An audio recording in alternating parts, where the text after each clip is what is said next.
Shalom, shalom. First off, I want to give all praises, honor, and glory to Yahweh, Ba'ashim, Yahushai, Ba'ashim, Rakakadash, Yahweh being the true name for the Father, Yahushai being the name for his only begotten Son, who the world ignorantly calls God, and Jesus Christ. I want to give double honors to our apostles and elders, a great millstone, and Tasha truth and will well, and subjects to hopefully pushing his truth and honesty and sincerity. This is Billy Osap, Camillus, the Spirit Power Yahweh Shai. This lesson is going into a testimony of a very vivid dream that I had. And this dream was about World War III and the nuclear explosion. Now, to get this testimony, bear with me because the dream basically flipped to different scenes, of different things that was going on. And I rolled over and just wrote down as much as I could remember because a lot of it was already slipping away. But, it was, I do have a pretty detailed account of it. So these are things that the scriptures say are actually going to happen. So this could have been a vision, or it could have been just a regular nightmare, a regular dream. But it was pretty prophetic, things that line up with the Bible and the scriptures. World War III and the nuclear explosion is written of within the scriptures. Okay, and then the thermonuclear world war was referenced as a lake of fire, as you see on the screen here. There's a literal lake of fire that spreads across the face of the earth when one of these things go off. Okay, so I'm gonna get right into it, man. In the dream, the dream basically started off, I think might have been it was kind of weird because I was on a vacation spot, kind of. I think I might have been on an island, or I might have been living there. And I believe the island might have been Hawaii, or it could have been somewhere else. But I believe it was Hawaii. But it was a combination of Hawaii, and I was also seeing Chicago as well in my dream. So while at this island, I was looking at the sunset, and I was looking at it facing towards the city. Now the city appeared to be, like Chicago. I was looking at the skyline, and man, it was the most beautiful sunset that I'd ever seen. Okay. And then basically it got dark and I went to bed, and I remember being extremely vexed, within my spirit, because, seeing that sunset, the peace and tranquility, I was like, damn, I really want the kingdom where we can experience that all the time. And just upset at the world and what's going on in our lives, the wickedness of these people around us, the wickedness of women. I was just sending up heavy prayers and praying the Lord judge this place and sending up curses.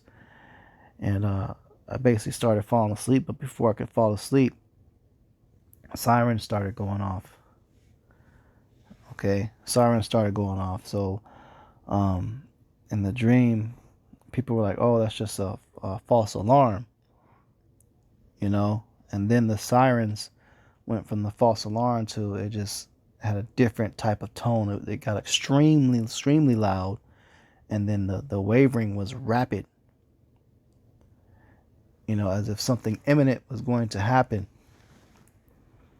And I remember looking off into the distance, because I got up and I guess I had went out to walked to the beach and looked out, and there was a big flash like you see on the screen here, and it was brighter than the sun, and I could see it, and I believe I might have been looking towards the city because that's where the flash hit first. And in the dream, I kind of my viewpoint changed perspectives to where instead of me seeing it, from standing in person, it was like the Lord kind of like made me travel through the air and see the destruction that was taking place. And as I was going through this new perspective, I was seeing the bomb go off, and I was seeing the buildings and the city getting obliterated, completely destroyed. It was like an aerial view, but I was closer than what you see on this screen here. I was really close to the destruction. So I could see the buildings just turning into crumbs and blown away like leaves, like the scriptures describe. Everything would blow away like the fig tree. The destruction was happening. And it switched back to the original perspective that I had, me being on the beach. And then everyone said there's a second bomb. So the first bomb happened kind of in the city, and I was far enough away that I didn't get affected by it. Because I was watching the city from the beach, and it was far enough away where, the destruction didn't hit us. But the second one, it went off in the ocean, man. It went off in the ocean. Now, I can see it going off, man. The scene was kind of like this right here. So I was hoping I could swipe up to. Okay, in the distance, I see it. And then I was like, oh, it's coming. And because I was already at the water, I said the best thing for me to do is jump in the water and swim as deep as I can and just hold my breath and let the heat pass over. And that's what I did.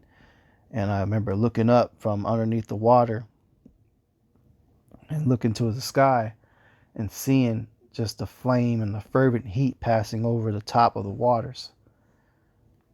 And I can see the sky turn deep red and orange and see all the soot and the smoke. And I just held my breath as long as I possibly could, man.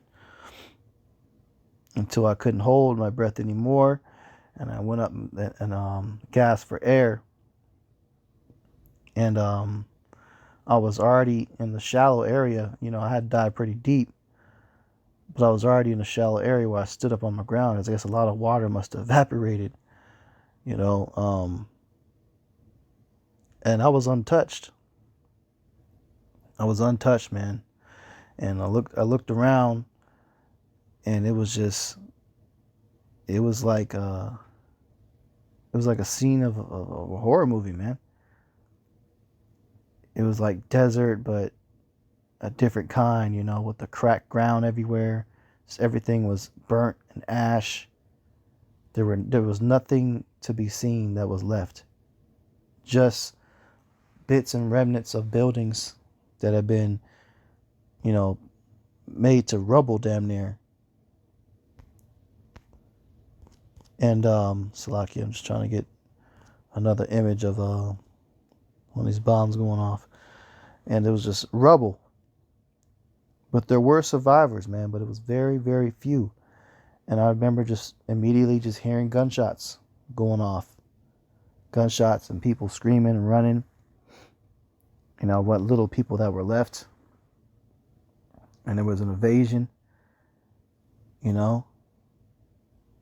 And people being put to death. And then my perspective changed again. I was no longer in my own body, but I was shadowing other soldiers that were trying to survive and live. So I was just watching them, move. And, I remember one specifically, there was one soldier that was running and he was carrying an infant on his back. And I remember, just being extremely, worried and hoping that my family was okay because they weren't with me, man. And I have children of my own. Made me think of my youngest. So I was immediately trying to figure out how I was going to get to him if he was still alive. I didn't know, man, because everything, the way the devastation was, there was just nothing left, man. If somebody wasn't with you in that water or whatever, man, to avoid that, you could just count them that they were gone. Because the devastation was huge. And you talk about fear setting in, man. Fear would set in, but it was also acceptance. Because there's what are you going to do? There's nothing that you can do at that point, you know? And I remember when I was in the water avoiding the heat, I just had a very overwhelming feeling of relief. I just, the Spirit told me this is it. The judgment finally came. The Lord finally sent the judgment to America, man. And I just felt a sense of joy and at the same time a sense of fear. But it was a sigh of relief because we prophesied about this judgment for so long, man. And to finally see it, it was like, wow, man, it's happening. I just hope that the Lord preserved me. And he did, So when my perspective changed and I was watching what was happening to the soldiers, they were all terrified, man. They didn't know what was going to happen to their lives. You had one trying to take care of a baby, and then he ended up abandoning that baby to barter for something else. Left it,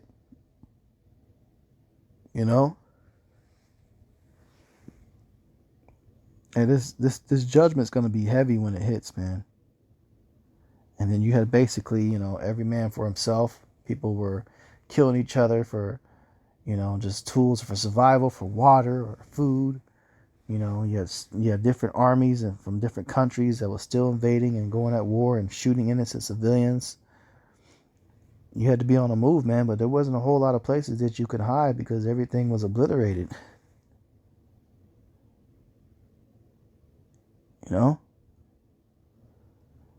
So, hey, man, that was a dream. I just remember the whole sky being red, orange, and, soot, the sun being blocked out. And everybody basically knew that they were breathing in radiation at that point because we were so close to the impact, or close enough to where the particles in the air and the smoke, you were breathing in radiation. So people were trying not to breathe that in. They had scars around their mouths and noses. But there's not much you can do in that situation, man.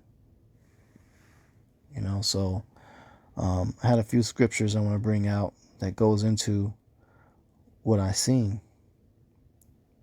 Okay, I'm going to start in the book of 2 Peter 3:10. It says, but the day of Yahweh will come as a thief in the night. Right.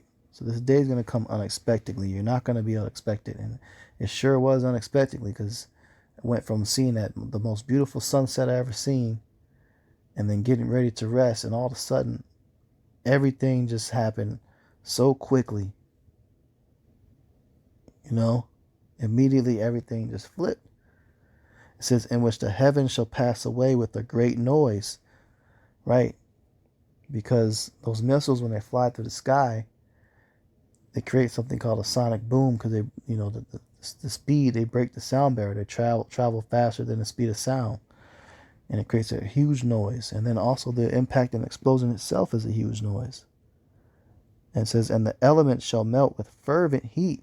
The earth also and the works that are therein shall be burned up. Right, this technology, it melts the elements. All the elements melt, man. This thing becomes hotter than the surface of the sun.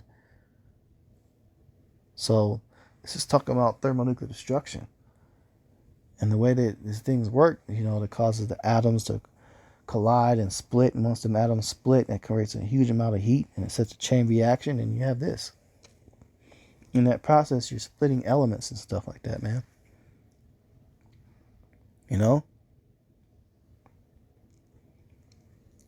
Another precept, this book of 2 Esdras 16:13. For strong is his right hand that bendeth the bow. His arrows that he shooteth are sharp and shall not miss when they begin to be shot into the ends of the world. Right. So from one continent to the next, from one end of the world to the next, these arrows are able to travel. So what is it talking about? Literal bow and arrows or something else? Well, you can't take a regular arrow and shoot it to a whole other continent, man. So he was describing the missiles he was seeing fly through the air, the best of his ability, because he didn't have the word missile back then, and didn't see this level of fire back then either. Okay, and they don't miss because they have missile guidance systems in them. All right, it's Revelation 6 and 14 says, and the heaven departed as a scroll when it was rolled together, and every mountain and island were moved out of their places. Now you see that mushroom cloud?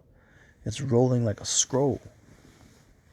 If you were to slice that cloud in half and look at it from a side view, it would look identical to a scroll. Every mountain and island were moved out of their places. Right. It's going to cause all sorts of earthquakes and the tectonic plates to shift. So once this destruction happens, the continents will not look the same at all. And there will be new land that will arise and some existing land that will sink into the ocean from all the earthquakes. And you have all these volcanoes that are erupt. Mount St. Helens, man, they say if that erupts again, that's already powerful enough to basically end the whole world by that alone.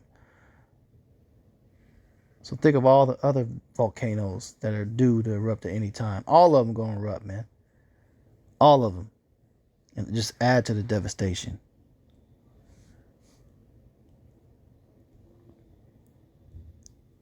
This is Zechariah 14:12. It says, and this shall be the plague wherewith Yahweh will smite all the people that have fought against Jerusalem. Their flesh shall consume away while they stand upon their feet, and their eyes shall consume away in their holes, and their tongue shall consume away in their mouth. Right. So that heat, that obliteration, is just going to melt away all facial features, man. Imagine your eyes being melted in their sockets. Your tongue being melted away. Y'all not ready for this type of judgment. You think it's a game. When we say fire's coming, this is what we're talking about. But you people don't have fear of the Lord, man. 1 Thessalonians 5:3, for when they shall say peace and safety, then sudden destruction cometh upon them as travail upon a woman with child, and they shall not escape. So suddenly, while you think everything's cool and sweet, and you trying to plan on a future here, sudden destruction is going to come.